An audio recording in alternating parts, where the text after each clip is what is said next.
It's longer time. Yay!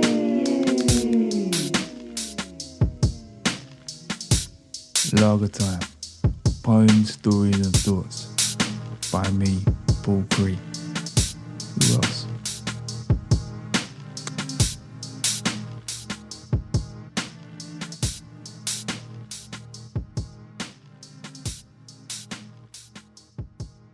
Greetings, bonjour, what's happening? Happy New Year. Welcome to Lager Time. My name is Paul Cree. This is my little podcasty blog thing where I share bits of writing that I've been working on. Be they poems, stories, sometimes music, and sometimes thoughts or whatever. However, Happy New Year, here we are. 2nd of January, I'm in my booth. Got a brand new microphone. Father Christmas got me an upgrade on the microphone that I was using before. So hopefully this sounds a little better. I hope you all had decent Christmas and New Year vibes. I hope there was some lager consumed or whatever it is you like to consume when you're relaxing, whatever that is, tea, coffee, spirits, I don't know.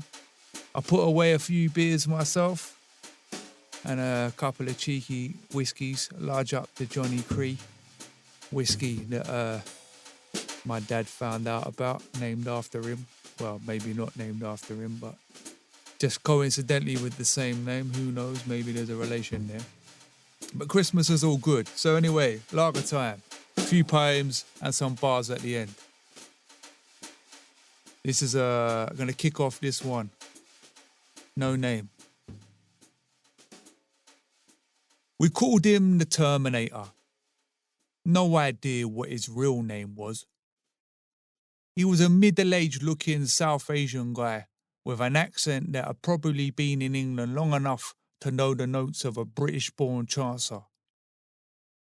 He was the ticket inspector at Crawley Station, defending his booth like a garrison, the troll on the bridge, the final boss for every white boy in a 20-mile radius, didn't let anyone through without showing him a valid ticket.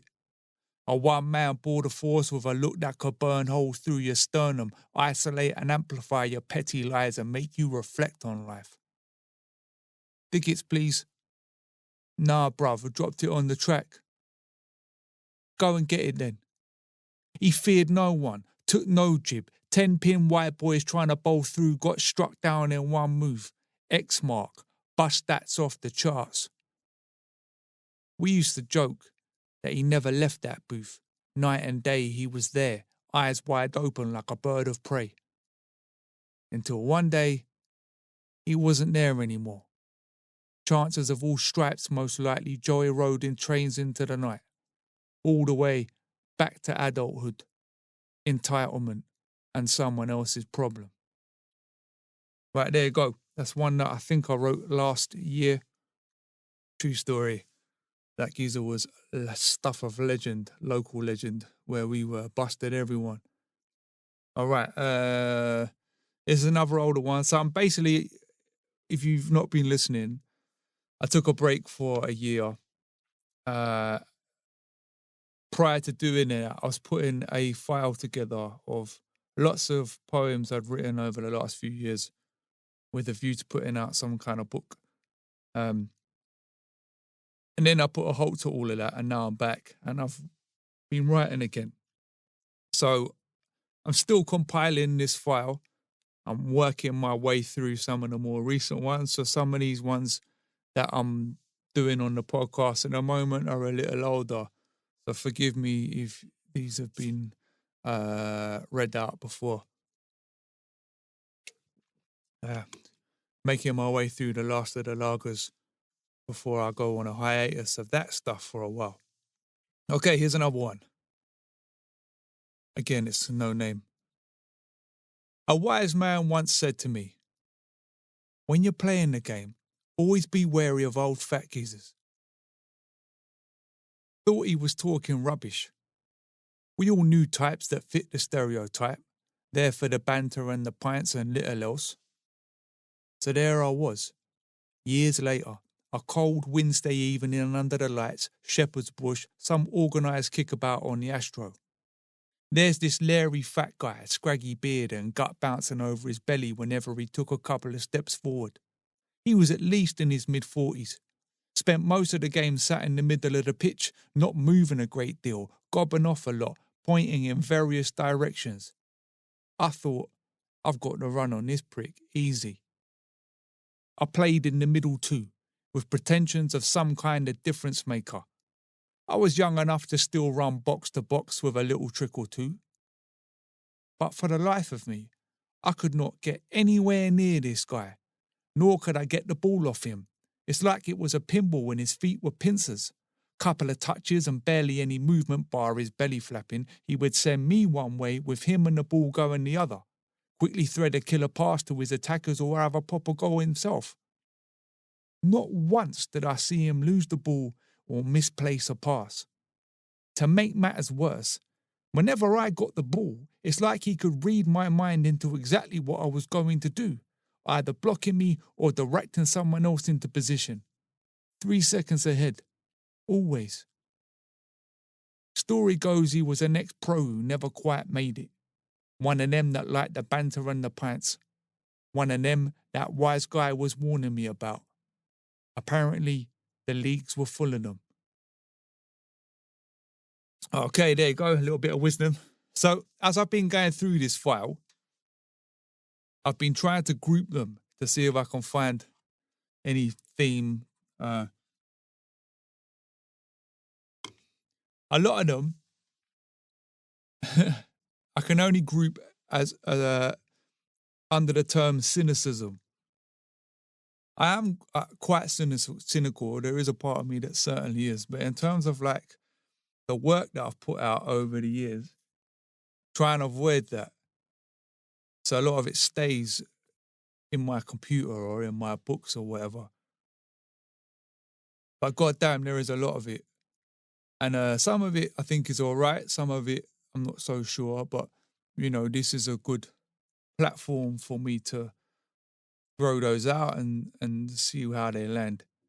It's like I tell kids and whoever else when I do workshops, when I run them, is that sometimes you don't know if something works. You write a thing and then you perform the thing or you present the thing and you don't always know if it's any good or not.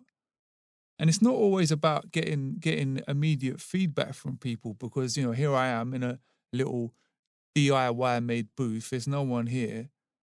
I don't really get any direct feedback on poems and stuff, but that's all right. But just the process of me doing this and then listening back, things can become clear whether something's working or not. You know, you hear comedians doing the same thing with jokes, a different art form. Principle is the same. Anyway, so yeah, cynicism. There's a lot of it. So anyway, I'm gonna do a couple of these now. After many years of trying, I've finally come to terms with not understanding most of what these poets write about. Maybe they don't know either. Now, I don't remember writing this, but it's certainly a sentiment that a part of me agrees with. Something you'll hear a lot in poetry writing circles or in workshops. They'll always say, read lots of poets. Now, of course, that's a good thing. I read a lot myself. I'm a big advocate for reading, but not necessarily poetry. Over the years of me performing, I've amassed a lot of poetry books from fellow performers, and then I've also come round to reading other like more established poets and stuff. Like last year I was reading some Wordsworth and some others as well. However, like I've never really enjoyed reading poetry, that's the truth. I like writing it. I read lots of fiction, lots of novels. I love stories, and I read a lot of non-fiction as well. I like reading essays, stuff like that. I don't necessarily agree with that bit of advice where, oh yeah, you must read. Because sometimes I think, well, why? Will you learn how to write like someone else? I think for me, with any art, particularly something like poetry, which is a shorter form and you need to encapsulate a lot into words, it's to really, it's about your experiences. And reading, to me, means getting as much experience in as many things as you can and trying to understand those things. Things like novels are great because there's so much that goes into them and you have to immerse yourself into the words and the language building, the different experiences, the way it can take I don't know, like I was reading something about psychopaths, yeah, and like almost an author can try and get in the head of that character and go all the way there with a character, and you can see what that is on a page. There's so much to be gained from that, and you can do that with poetry too. However, like that, sometimes I think people just they hear something that someone else has said, and then they just say the same thing, right? Because they think that's what they're meant to say. So anyway, long way around. I tried reading a lot of poetry when I was younger. I couldn't get into it. But funnily enough, in the last year, I got for Christmas last year, I got the Last Night of the Earth poems, one of Bukowski's collections. And I like Bukowski. I've read lots of his novels, never really got on with his poems too much, but actually I've been really enjoying it. I've been reading loads of them and a few others too. So anyway, there you go. All right, a little bit more cynicism. You're sick. We know you need help. It's okay. It's okay to be sick. Accept yourself. Love yourself. You're sick. It's okay. You'll always be sick. You'll always be sick. Love yourself. You'll always be loved. Be sick. Get help. You need help. Love yourself. You can't do it yourself. You're sick. You need help. Help yourself by accepting help because you're sick. Always sick. You'll always be sick. You're not fine. It's okay. You're sick. You need help. We help you now. You're weak. You're pathetic. It's okay. It's fine. Love yourself. You're beautiful. You're ugly. You're sick. You're useless. You need help. You'll always need help. You need us. It's okay. You're fine. You're beautiful and useless and weak and pathetic. You need us. You're sick. It's okay. Yeah, I'm not sure about that. The sentiment, yeah, I agree with, but I don't know. We'll see. All right, something a little more lighthearted now. Escalation. Crisis averted, but my heat threshold had been breached. Sticky bollock to the inner thigh heat. Just eaten 2 big slices of toast. Felt sleepy. Sat in the front room, laptop on my legs. Little man is opposite me, sprawled out on the floor, trying to stay cool, panting like a small steam engine. Out the corner of my eye, I see something move. Look up to check. Little man still asleep. Glance over my shoulder and see next door's black and white cat casually bowling into the living room. Immediately I'm thinking, get out while you can. Little man sticks his head up. Ears twinge. Shit. Quick. I turn round and cat escaped out the back door, over the fence, double lively. Crisis averted. But the war of attrition with next door's cats just escalated. They got more doggies. More doggies. Doggy poems. Isn't that like the cliche thing that people write crap poems about? Dogs and gardens and cats. Whatever, I don't care. It's called It Really Is. Calm yourself with your cliches about cliches. I'm not talking to you. Life is a show, mate. It really is. The pain and the graft to get you ready for that stage, learning your craft, making use of what you got, however big or small. Making friends, losing friends, surpassing yourself and breaking your own self-imposed limitations. Rejections along the way, mistakes made and plenty of practice. If you get all of that right, you might just get that few seconds of applause, a feeling that you've done something good for once. Audience leaves, curtains draw, stage crews quickly sweep away your magic moment, doing the real graft that keeps the whole game afloat. You trundle off back to your dressing room, exhilarated and high, horny and depressed, worn out, knackered, wanting to do it all again, wondering whether you can do it all again. Critics and cynics make themselves known.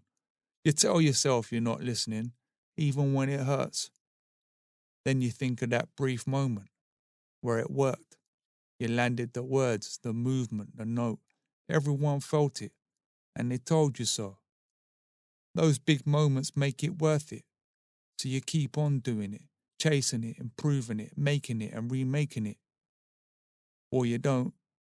You get stuck, replaying that moment in slow motion, so you know what's real anymore, until the show really is over.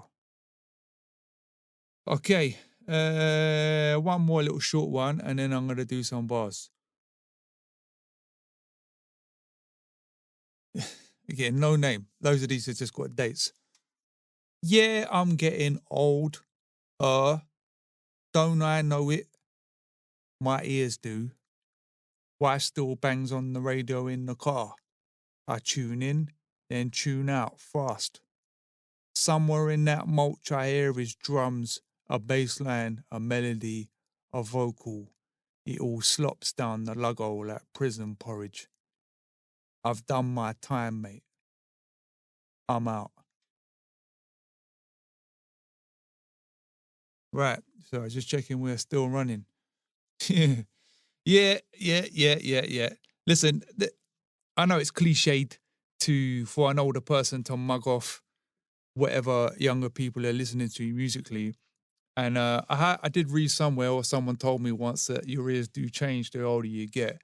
However, I suppose what I'm referring to here is mainly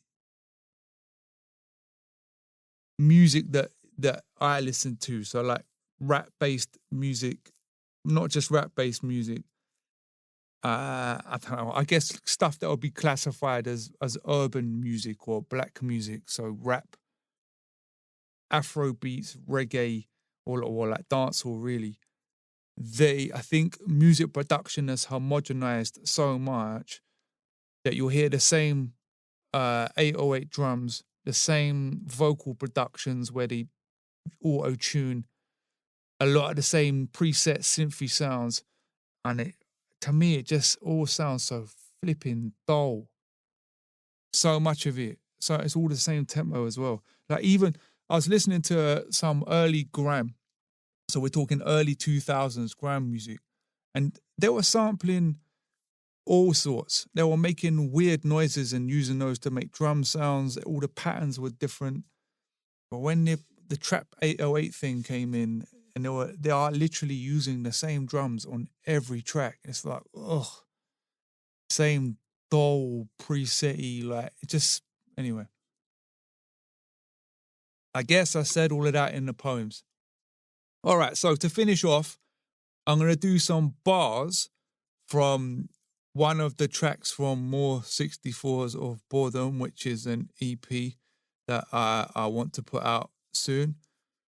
I did 2 tracks on the last 2 podcasts. I had the beat bounced out into my loop station, which I can basically plug in and play live. But I don't have it ready today, and the beat on this track's not quite right. So I'm just going to do the bars, ACAPELLA. This may be well boring. It may not. I love rapping, okay? But there's going to be no beat. It's just going to be me spitting. This one is probably the oldest one out of the few. This EP I wanted to do a couple of years ago. So this is, it's fitting because it's 2nd of January, it's New Year. So this was written at the start of 24 maybe, or 2023. I can't remember. Who cares anyway? So it's called, I can't remember the name. Like Appraisal or something like that. No, not Appraisal. Review. All right, here we go. 64 bars, basically. Every track has 64 bars of lyrics. 2023 could have fooled me. I'm still stuck in 2020. Like in 2020, thoughts like confetti, scatter very messy, tangle like spaghetti and heavy on the belly, so I'm looking for some clarity. Looked in the mirror and all I got was vanity. Then asked my reflection, why are you always getting mad at me? Cat walked away tragically, casually, casting aspersions on the family. 2020 got brushed under the carpet like the jazz playing cards we all bought from the market. Who's asking? The question was taboo, and to get caught asking was embarrassing for you, so what to do? Time to clear the air, but the pump of CO2. Like casinos in Reno, we know they gamble with the truth. But when we're all hitting treble cherries, there's no news. Short term, long cost, like the sun, followed by frost. Too quick to whip off our tops, fire up the barbecue lagers and alco pops. Now is it me or are my eyes going, boss? Or have the taxman and Grim Reaper swap their jobs? Or they the same man, moonlight and spray tan? Either that or they might shop at the same shops. Running out of loss, running out of steam. When you're riding your jeans, leave a big hole that grows at the seams. Meanwhile, you're trying to impress the girl of your dreams. 2023, trying to find new meanings on the meaning of living a life free. Making ends meet that meet my DDs that fly at my account like a swarm of killer bees. 2024, pessimism got shown out the door. He ain't welcome anymore. Dropped at the port, put on a ship, all aboard. Brought optimism ashore. Straight off like the colour of his talk. He had a purpose when he walked, gave me a new slant on my thoughts. Encore, en revoir, bonsoir, bon voyage to the past, here's to us. Here's the wisdom, he's here to join the mission as we're all sitting, chilling backseat of the bus. Coach trip towards the coast, we keep it dry like butter toast. Impulse at the side of the road, hand out my direction to go. Cuts a forlorn face. Stare out the window as I think of the days, blowing through papes on lager and J's, mundane days, weekend escapades. Made my escape, but I'm off to a flame. Like a pole circus in my brain, get the thought, get the feeling, now I'm gagging for a taste. Busy is the state, a violent shake of a 2-litre lemonade. How do I make it go away? Calm down and dissipate. Run, work out or lift weights. Problem is I have to concentrate. It's the battle for an age. Maybe next year I'll finally find a way. Right, there you go. Apologies for that fan sound kicking off. That is my dehumidifier kicking in, which I've forgotten to turn off. I'm down the bottom of the garden. It is a little damp down here. Anyway, that's it. Happy New Year. Keep it larger than life. I'll be back soon. Yay! Peace and taters. Lager time. Poems, stories and thoughts. By me, Paul Cree.